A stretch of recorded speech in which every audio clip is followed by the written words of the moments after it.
Welcome to the Deep Dive, where we cut through all that information noise to bring you the essential insights you really need to be truly well-informed. Today, we're plunging into a reality that, well, it touches every single one of us.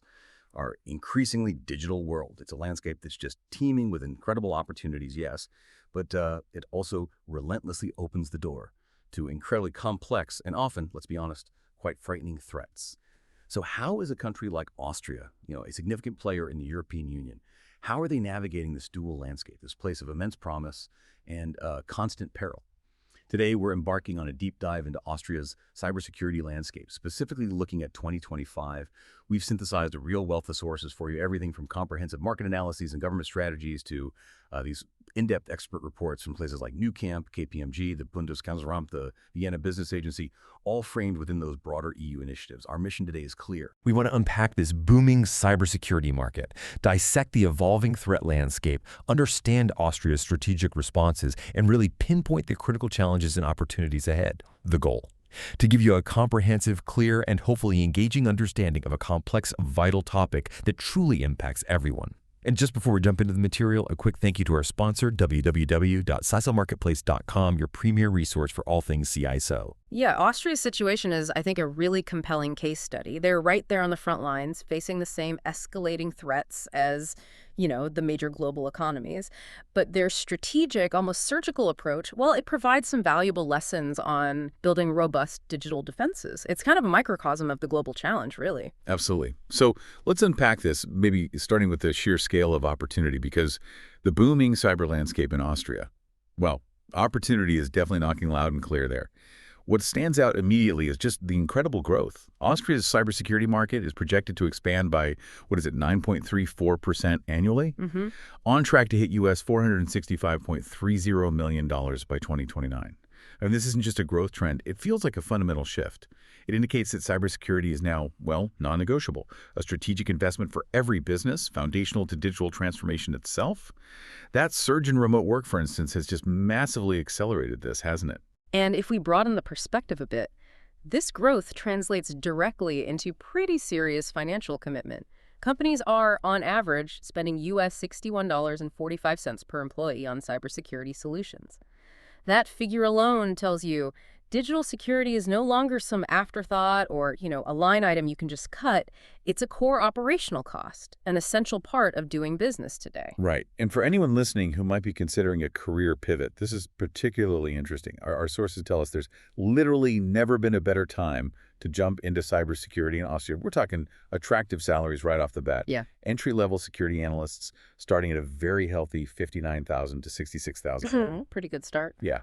And for those climbing the ladder, senior information security managers, they can earn over $158,000, maybe even up to $172,000 in very specialized roles. That's a serious paycheck for skills that are clearly critical. So that brings us to a key question. What roles are actually the most in demand? Our deep dive into the data points clearly to cybersecurity analyst, information security associate, and cyber threat analyst. Those seem to be the top three. And the sectors most eager for this talent. Well, finance leads, that's about 27% of cyber job postings. Healthcare has seen an 18% increase since 2022, and a huge 38% of tech companies are actively expanding their security teams. So this isn't just about general IT people, it's a highly specialized demand. It reflects specific vulnerabilities and, frankly, regulatory pressures within those industries. Okay, so when we look at those roles, what specific skills are employers just desperately seeking? We're talking critical areas like cloud security, especially given AWS's significant growth. What was it, 17.67%? Yeah, substantial. Alongside incident response and data privacy expertise, that's huge too. And the ability to leverage AI and machine learning for, advanced threat detection is also really big, combined with robust risk management frameworks. And if you're looking to get a foot in the door, those certifications like CISSP and CEH, they aren't just nice-to-haves anymore, are they? They're pretty much considered must-haves. Definitely. However, the flip side of this booming market is, a significant talent gap. It's a real problem. Europe as a whole is projected to face a shortage of over 550,000 cybersecurity professionals by 2025. That's a lot. In Austria, while a respectable 5.3% of total employment are ICT specialists, there's still a clear shortage in these specialized cyber roles. Part of this is attributed to the low proportion of women in the field, only about 19.5%, despite ongoing efforts to try and increase that number. As Marcus Kleeman from SBA Research starkly notes, and I'm quoting here, the lack of highly qualified experts in the cybersecurity area will increase in the next years. It highlights a growing challenge. And speaking of gaps, let's maybe zoom in on a really critical vulnerability, the SME challenge. Small and medium-sized enterprises, only 20%. Just 1 in 5 Austrian companies actually have proper cyber emergency plans in place. Wow. Yeah. Many SMEs still seem to view IT security as a luxury, often, completely unaware of how serious the problem is, or the very real long-term financial advantages of investing in security early. When you see that kind of unpreparedness, what's the biggest risk you see for the wider digital ecosystem? Well, the biggest risk is systemic contagion, really. SMEs are often part of much larger supply chains, right? So a breach in a small vendor, maybe one that doesn't have strong defenses, can create this domino effect. It can provide an entry point into larger, maybe better protected corporations. It's truly a critical weak link. It undermines the security of the entire economy, potentially. That makes perfect sense. So while Austria's cybersecurity market is clearly booming with opportunities, it's crucial we acknowledge that this rapid digital expansion also brings a shadow, an increasingly sophisticated and, evolving threat landscape. Digital transformation is fantastic, but it definitely has a dark side. A massively increased attack surface. I mean, think about it. The average European household has, 14 IoT devices? At least. And many of those are vulnerable, often with weak or even unchangeable default passwords. That's basically like leaving multiple windows wide open for attackers to just stroll right in. Yeah, and another compelling aspect to consider is how our increased reliance on cloud services, while obviously convenient, also creates new vulnerabilities. We've seen real-world examples, haven't we? Like temporary outages for Google applications and Microsoft Azure just due to server faults. It really underscores that even these highly resilient cloud providers can have moments of weakness, and attackers are quick to exploit those moments. It just highlights the need for really robust cloud security strategies. And the sophistication of these attacks, it's genuinely alarming. Cybercrime in Austria saw a more than 52.6% increase in 2017 alone. That's a huge jump. And get this statistic, 1 in 7 cyber attacks in Austria is successful. 1 in 7? Yeah. And even more chilling, over 1 in 4, that's 28%, are traced back to state-backed actors. What does it mean when nearly a third of successful attacks are linked to nation-states? Well, it fundamentally changes the game, doesn't it? This isn't just, opportunistic hackers looking for a quick buck anymore. It's often geopolitical strategy playing out in the digital realm. These state-backed actors, they often have vast resources, long-term objectives. They're behind these highly sophisticated, covert, advanced, persistent threats, APTs. These aren't quick hits. They're designed for long-term infiltration, espionage, data theft. Makes them incredibly difficult to detect and get rid of. And while some things like distributed denial of service, DDoS attacks seem to be maybe declining a bit, new, more insidious threats are emerging. Take deepfakes, for instance, now used in 1 in 10 social engineering attempts. That's scary. They threaten reputations, and they're becoming a potent tool in these hybrid conflicts. And this interconnectedness, it extends critically to supply chain vulnerabilities, which you mentioned earlier. Yeah. A third of companies, 32% to be exact, have been significantly impacted by cyber attacks on their suppliers or service providers. It truly emphasizes that your security is only as strong as your weakest link, right? And that often lies with a third party. So if you're a CISO listening, you can't just secure your own house. You've got to worry about everyone else's too. This is actually why resources like our sponsor, www.cisomarketplace.com, are becoming so crucial, helping CISOs navigate these complex external risks. And this brings us to a really critical point regarding critical infrastructure. Experts are issuing some dire warnings here. Simple mistakes, maybe human error, can have tremendous consequences for essential services like energy, water, communication supplies. We've even seen highly sophisticated malware like that Triton malware specifically designed to target industrial control systems. The stakes literally couldn't be higher. A successful attack here could paralyze a nation. And the cost of all this insecurity, it's staggering. Globally, cybercrime costs an estimated $6 trillion annually. $6 trillion. Yeah, while the market for fighting it is a comparatively smaller $1.5 trillion. It's a huge asymmetry. To put it in concrete terms for businesses, data breach costs can range from $2.1 million for less than 10,000 datasets, up to a staggering $5.7 million for over 50,000. These aren't just abstract numbers, they're real financial hits that can absolutely cripple businesses. Yeah, and a key insight here emerges when we look at the time element. It's fascinating. On average, it takes 197 days just to detect a data leak. That's over 6 months. But if a company can fix that leak in under 30 days, it could save over $1 million. So that really highlights the immense value of rapid incident response. Now, factors that tend to increase costs include things like third-party involvement, maybe complex cloud migrations, compliance errors. Conversely, having dedicated incident response teams, using encryption extensively, proactive staff training, and robust information sharing those can significantly reduce the costs. It's also worth noting, maybe surprisingly, that only 17% of companies believe AI has actually improved their cybersecurity posture, suggests its full potential isn't quite realized yet, despite all the hype. Which brings us to a really surprising statistic that kind of flips the script a bit. 62% of cyber attacks are actually identified by a company's own employees. The people. Exactly. It means our human firewall, our employees, are often the first and maybe the best line of defense. It just underscores that cybersecurity is less about just the tech tools and much more about cultivating this pervasive security-aware culture. Okay, so given the scale and sophistication of these threats, the critical question becomes, how effectively is Austria fighting back?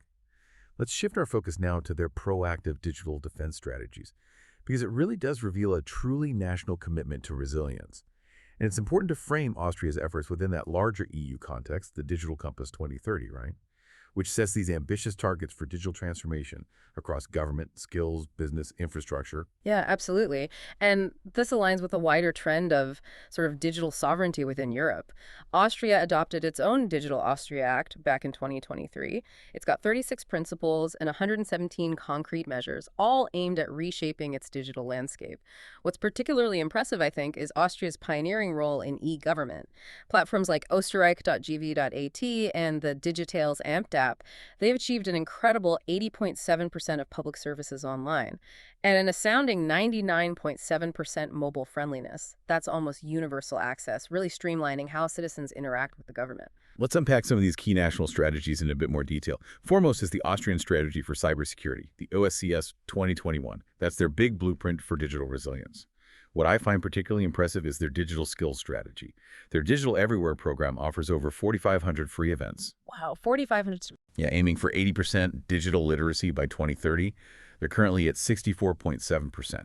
So they're really investing in their human capital, recognizing that digital literacy is foundational to cybersecurity. And beyond that, they have these dedicated strategies for AI at 2030 for data. Coming October 2024, eHealth, which you mentioned, has hit 99.8% access for citizens via ELGA, the electronic health record, and even promoting open source software. It's all designed to foster digital sovereignty and innovation. And this commitment, it definitely extends to investing in tomorrow's infrastructure and research, too. Austria's RTI strategy, that's Research, Technology, and Innovation for 2030, along with the Quantum Austria Funding Initiative, are putting substantial capital behind future tech. We're talking about $3 billion by 2031 invested just in semiconductor companies, with this ambitious goal of becoming a leading chip hub within Europe. So this isn't just about defense, it's very much about leading innovation as well. And a particularly interesting development on the infrastructure side is their push for edge computing. Austria currently has, 30 edge nodes? But they're actively aiming to contribute to the EU's much bigger target of 10,000 by 2030. Right. And on the quantum front, the EU is targeting its first quantum computer by 2025, and Austria is actively contributing towards that goal. This is about building the very foundation of tomorrow's secure digital world, isn't it? It really is. And it's worth highlighting how Austria has built this collaborative ecosystem around security. Vienna, in particular, serves as a really vital IT security hub. It fosters what's described as a tight network of experts from authorities, industry, and research. You've got key players like SBA Research, that's Austria's largest IT security research center, over 100 employees alongside TU Vienna, AIT, Cert.at, and Cybersecurity Austria, or CSA. This dense network allows for, rapid information sharing and hopefully more coordinated responses. And it's not just the big established names either. There's the unique Vienna Cybersecurity and Privacy Research Center, VISP. It's a collaboration of top institutions that has already secured 5 European Research Council grants. That's truly impressive, showcasing their cutting-edge research capabilities. Yeah, very strong. They also host all sorts of events and initiatives like crypto parties, the Austria Cybersecurity Challenge, which feeds into the European Cybersecurity Challenge conferences like Sec4Dev. It's all designed to promote knowledge, foster talent, and really build community within the field. It seems like an incredibly vibrant environment focused on this area. Okay, now let's turn to our final segment. Addressing the preparedness gap and building trust, basically the path forward. Because despite all these proactive strategies we've talked about, there's still a stark reality. A KPMG study revealed that 55% of respondents believe Austria is not well prepared for serious cyber attacks on critical infrastructure. Over half. Yeah. And here's another sobering figure. Only 2% of organizations have fully implemented cyber resilience actions. 2%. And most C-suite leaders are spending 20% or less of their IT budget on cybersecurity. That feels like a huge gap between the ambition and the reality on the ground. What are the biggest hurdles they're facing to bridge that gap? Well, a critical point to consider is the significant impact of new regulations, particularly the NIS2 Directive. This affects about 5,000 organizations and maybe 50,000 suppliers in Austria. That's a huge number. And failure to comply can result in pretty hefty fines, up to 10 million or 2% of annual turnover. Ouch. Exactly. So this is a massive shift. It's pushing companies to move beyond just ticking compliance boxes towards truly risk-based approaches to cybersecurity. The hurdle often is still maybe a lack of understanding or perhaps underestimation of the long-term financial benefits of proactive security, especially among those SMEs we discussed earlier. Okay, so given this gap and that big regulatory push, what does this all mean for building a truly resilient future? KPMG really drives home the point that trust is the highest good, and this trust can only be achieved together. Collaboration. Right. So policy recommendations are focusing on strengthening those public-private partnerships, creating national cybersecurity innovation hubs, and even collaborating with the big tech giants for enhanced cloud security. It's all about collective defense. Are there any blind spots, though, or areas where Austria might still be kind of playing catch-up compared to other leading cyber nations in terms of this collaboration? Well, one challenge that has been highlighted in some EU reports, and this isn't just Austria, it's broader across regions like the Western Balkans too, is sometimes a persistent lack of really robust cooperation between the policymakers and the technical communities, particularly, between security authorities and businesses on the ground. Building genuine trust is absolutely paramount, and it requires overcoming these sort of historical silos, things like cross-border cooperation through joint exercises. Estonia's Cyber Defense League is a great example, and really aligning national policies with EU directives like NIS2 and maybe NATO standards for a unified framework. Those are crucial steps. And, Ukraine's success in migrating to the cloud during the NotPetya attack, that stands as a powerful model for rapid, effective collaboration in a crisis. It shows what's possible when trust is really prioritized. And finally, and perhaps most crucially, education and awareness seem to be these foundational pillars for the path forward. And this isn't just about advanced degrees, is it? It's about continuous education, starting from incorporating cybersecurity into primary and secondary education, like the model seen successfully in Israel, all the way to launching mass media campaigns to raise awareness for all citizens and businesses. Yeah, the larger implication here is that those targeted measures for SMEs are just essential, helping them understand the clear financial advantages of investing early in security. And crucially, staff training. It plays such a vital role in reducing data leak costs, proving again that human vigilance is just as important as any technical solution. And of course, there's that ongoing vital push to encourage more women to enter and excel in the cybersecurity field. We need to address the talent shortage from all angles, bring diverse perspectives to tackle the challenge. So wow, we've covered a lot of ground today. Austria's vibrant and growing cybersecurity market clearly presents immense opportunities, especially for professionals looking for dynamic careers. However, this growth is met head-on by this complex and, frankly, escalating array of modern cyber threats, from sophisticated ransomware and state-backed attacks to the pervasive danger of deepfakes. It's a tough landscape. But Austria isn't standing still. It's implemented these comprehensive, forward-thinking strategies, guided by EU initiatives, aiming to build digital resilience across its government, businesses, and citizens. Indeed, it's really all about building a robust, adaptable defense in what is just a constantly shifting digital landscape. The path forward, it seems, requires continuous adaptation, strong collaboration between all sectors, public and private, domestic and international, and persistent, strategic investment in education and awareness at every single level. Cybersecurity clearly isn't a finish line. It's an ongoing journey. And that leads us to a final provocative thought for you to perhaps mull over. In a world where digital boundaries are dissolving and threats are constantly morphing, how might we, both as individuals and as businesses, proactively transform our mindset from one of just reactive defense to one of truly innovative, collaborative resilience? Thank you so much for joining us on this deep dive.